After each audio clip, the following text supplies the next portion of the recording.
And what is up, guys? Technical Tinkers here, checking in on the 3D print operation, October 12th, 2024. It's a Saturday. Lots of stuff to cover here. If you're unfamiliar, I'm a small business owner. I have a business that has nothing to do with 3D printing, but I have a warehouse, so that means I'm already paying overheads, lease payment to the warehouse, electricity, employees, insurance, all that kind of stuff. Been interested in 3D printing. I see the appeal, I see the potential, and so I think, well, if I can spin it up here at home, prove the concept, and scale it to the point where I need to move into a warehouse, then all the better. I've got all that ready to go. So that's the current journey I'm in. Be sure to subscribe to the channel if you want to follow along in this process. Just to catch everybody up, I'm still kind of trying to find the niche in what I can 3D print. So I do basically two things. It's kind of the only two things anyone ever does: functional prints and art prints. So trinkets and things like that, art that have no real function. And then functional stuff, most of the stuff I do in the functional side is for cryptocurrency mining. That's what I've had success with because people actually need to buy those things to generate money. And I certainly favor those types of prints, but I like the art stuff too because there's a lot of subjectivity in that. You can mark things up to kind of just as high as you want to go. And I have these big Cobra 2 Maxes, so I can print big stuff, because I think that's a barrier to entry for a lot of people. They only have like a 256 square build plate like on the bamboo machines. These Cobras are 400, and I'm only really looking at bigger machines because, you know, big giant art prints are kind of impressive and striking and hopefully trigger the lizard brain to buy it. And that's the idea anyway. So checking in on the D20 Cube. If you've been following along, you know that I've had a lot of misfortune with this D20 Cube. So D20 Cube, it's a dice, printing a big version of it. And I wanted to split it into two parts because I didn't want it to fail and waste a ton of filament. So I cut it in half and I'm printing it in parts. And so the first one came out great and it's in my office. But the second one, this is my, I think, fifth attempt at it because it keeps layer shifting. And I think 3 out of my 4 machines have layer shifted on this D20 Cube, and they all seem to fail around here. But luckily, this one seems to be going pretty good. It's right at the mark. See, this is the previous attempt. I didn't save any of the other ones, but this is the 7. It failed right here on the line, and over here on the 7. It has passed it. It's getting towards the top, so I am hopeful. A lot of people saying it had to do with slicer settings, and so this one I sliced with the Anycubic Slicer Next, their forked version of Orca Slicer, and I ran it through here, and it's obviously running super slow. And I haven't run this machine at all just to make sure that this one comes out. And I think, you know, I don't want to jinx myself here, but it seems to be doing well. Unfortunately, it looks like I might have to change the filament another time, but that's okay. I've got a lot of small spools of filament, but I'm hoping those filament changes don't mess this up. But this is the other one for comparison. And I'm certainly gonna, you know, wanted to save this. Over here on the P1P, we are doing sort of a concept print. This is actually the print of a molecule, a dopamine molecule. Doing it kind of small. It's failed like 4 times already. A lot of adhesion issues because the contact points are so small, and I don't want to do the whole thing on a raft, but basically the whole thing is already on a raft. So I increased the brim width and increased the threshold angle and changed the side that it sits flat on. And most impressively, adding to our little collection here, the ball and chain girl is done, but it was not without issue. Okay, and again, I think I have to say this in every video. I don't collect figurines. I don't, I think they're certainly cool to look at. These are for sale. These are not for personal enjoyment. So if you're thinking that's what it is. But I do like the artist. I like the style. It's, you know, kind of bubbly, easy to paint, very pronounced features, not overly detailed, but you still get the idea of what's going on here. But it came out nice. The heads were printing yesterday, had a couple failures on them. And really, the kind of one of the points of this video is this is bamboo standard PLA, orange PLA. And this stuff was really kind of a nightmare. I used all the same support settings, the tree support settings that I'd been using for everything. I can go into that if someone wants to know about it, but I've had tons of success with those settings. But on this model, it was really difficult to remove the supports. Probably took a good 30 minutes per head to remove the supports anywhere that it contacted the orange. And I don't know what that's from.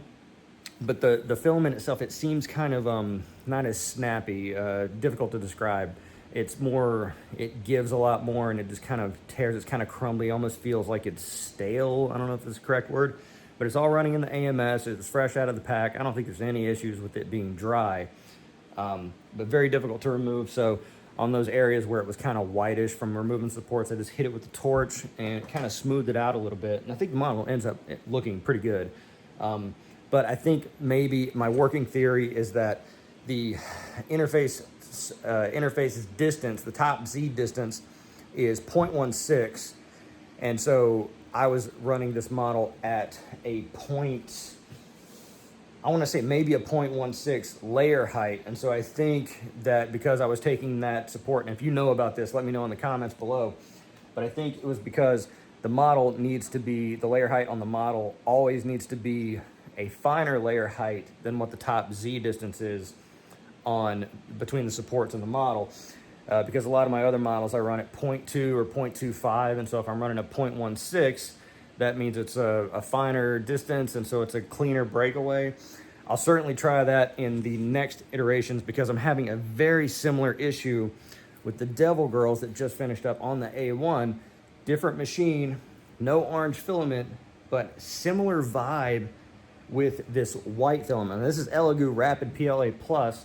So I don't know if it's a heat issue. You know, it's running at a different temperature perhaps than the bamboo stuff, but still that kind of unclean break. It's not snappy. It's kind of like a stale, just sort of peels off, but it ends up leaving, you know, kind of this, you can see on here, like on her hand and on her sides there. And there's still some areas that I can't get it off. I'm scared to like really, you know, kind of go in there too much and pull it out because I don't want to damage the model.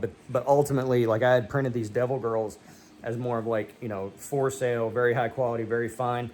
I didn't put enough wall loops on it, and you can tell it flushed to infill. I got to figure out how to make it not flush to infill when, I mean, how does it know not to flush to infill when each layer has both black and red? Got to figure that out, or maybe just increase the number of wall loops. You know, because it's not a flushing volume issue, that's an infill issue and, you know, model thickness. So maybe up the wall loops to like 6, something just absurd. No infill, you know, maybe that's the ticket. And then that way I can get rid of that like black line that's going on right there. So unfortunate on that because that was like a 2-day print for these two Devil Girls, and I wanted to kind of put them into rotation here because the Angels, those aren't going to work either. Similar issue. And I think what I'll do is, as the channel grows, I'll probably give a lot of these away. Just kind of do like small giveaways at certain subscriber benchmarks, because even though they're not perfect, you know, they're kind of cool. Maybe someone would want them. You know, just put it on your desk, you know, if you're so inclined. And sort of the last thing I've been working on that I'm somewhat excited about is kind of, again, looking into the different niches and what to sell. And so this is kind of a new concept. Well, it's not a new concept. Plenty of people do this, but appealing to a wider audience. You know, right now my products appeal to crypto miners, gun people, and people who want to collect sexy little figurines. But what about the other 99% of the population of the world? So I was thinking more along the lines of something broader, but something that, again, isn't super duper saturated. And that's kind of what that molecule thing slides into, because I could do organic chemistry molecules for really anything. Like, so if people are into doing this, you could do a THC molecule, or you could do a dopamine molecule, or serotonin, or something like that. Or maybe just people like uranium. You know, people are just really into chemistry or fallout or whatever. And you could do a uranium or plutonium molecule or atom. There's a lot of different options there. But one of the other broad scope things are letters. And so plenty of people do, lots of people do this, where it's just like they make placards, you know, for a school teacher, or placards for your desk, or, you know, placard for your desk that says, you know, don't bother me, I'm busy, you know, things like that, dumb little kind of basic stuff like that. But the difference is here, like, so this, I did just basic text. And so I just took 2 instances of this letter, you know, and made it hollow on this side, and then printed this one in full. And that way this one slides in with some difficulty. It still needs adjustment. Again, I prototype things kind of just, you know, off the fire from the hip, but it kind of gives it this 3D effect. You can do this in multicolors, but this is a prototype. My Cobra, I can make the letters this big, and so then I could take and hollow out a channel in the back of all the letters, and then you could use something that's 3D printed or something off the shelf, like a long piece of furring, like one of those nice furring strips from Lowe's or something like that. And you can make a big channel letter sign. I'm not gonna try to light this or do any advanced work because, again, I gotta think scalability, because this is kind of pushing it in terms of what I want to do. Printing this, putting it together, gluing it, putting in a channel, and then shipping it out. That's a lot of touching and a lot of doing things after the fact. And again, I know a lot of people in the 3D print space, the Etsy space, are like, well, you know, they just do that automatically. They think nothing of it. Hand painting, post-production, gluing things together, you know, kissing it and rubbing it and massaging it and putting all the love in the world into it and then selling it for $5. I'm not into that. I want to produce things, take them off the printer, put them in a box and ship them. There's no love or no passion in this for me. And that's just what I'm about. So, but I think a lot of people don't print big stuff because of that barrier to entry like we were talking about before. So if someone, say, had a retail shop or a food stall or an event or just wanted some big signage in their house, they could get like, I did a test model from one of my dogs. I just put my dog's name on it and a little emoji. I printed it in this, it's this big, but you know, people are really into their dogs. They want to put their dog's name on the wall above its bed or something like that. They could get, you know, one of these big ones, head for scale, or, you know, something jumbo, and I could do it in multi-parts or whatever. But you know, the bigger it gets, the more expensive it gets, because I have to touch it. And if I charge, you know, $50 per letter, you know, some people would pay it because it's big, and a lot of people can't do the big stuff. So anyway, lots of new ideas. If you have an idea, you know, share it with me so I can do it. Do all my work for me. Do all my thinking work for me. Let me know what you want to see in the comments below. Again, appreciate all the new subscribers coming in and all the engagement on the videos. It certainly helps because, you know, I certainly need an education in 3D printing wherever I can get it. Again, be sure to like the video and subscribe for more content like this. I'm The Technicals. See you next time.